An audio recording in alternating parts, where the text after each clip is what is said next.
రాష్ట్ర ప్రభుత్వం ప్రారంభించిన ప్రజాపాలన కార్యక్రమానికి తొలి రోజు మంచి స్పందన కనిపించింది. రాష్ట్ర వ్యాప్తంగా అన్ని పట్టణాలు, గ్రామాల్లో ప్రభుత్వ గ్యారెంటీల దరఖాస్తుల కోసం ప్రజలు బారులు తీరారు. రాజధాని భాగ్యనగరంలో అయితే ఈ సందడి మరీ ఎక్కువగా కనిపించింది. మహాలక్ష్మి, రైతు భరోసా, గృహజ్యోతి, చేయూత, ఇందిరమ్మ ఇళ్లకై ప్రజల నుంచి భారీగా దరఖాస్తులు అందాయి.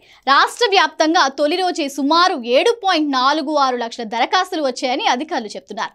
జనవరి 6వ తేదీ వరకు దరఖాస్తుల స్వీకరణ కొనసాగుతుందని, అర్హులైన ప్రజలంతా ప్రభుత్వ పథకాలకై దరఖాస్తు చేసుకోవచ్చని రాష్ట్ర ప్రభుత్వ ప్రధాన కార్యదర్శి శాంతికుమారి తెలిపారు. రంగారెడ్డి జిల్లా మెట్పల్లిలో ఏర్పాటు చేసిన కార్యక్రమాన్ని రాష్ట్ర ఉప ముఖ్యమంత్రి మల్లు భట్టి విక్రమార్క ప్రారంభించారు.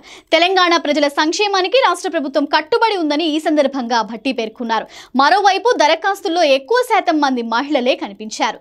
గ్రామ, వార్డు, డివిజన్ కార్యాలయాల్లో ఏర్పాటు చేసిన కౌంటర్లన్నీ కిక్కిరిసిపోయాయి.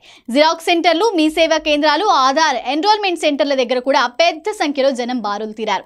మొత్తం మీద తెలంగాణ ప్రభుత్వం ప్రకటించిన ఉచిత హామీలను పొందేందుకు పెద్ద సంఖ్యలో ప్రజలు ఎదురు చూస్తున్నారు.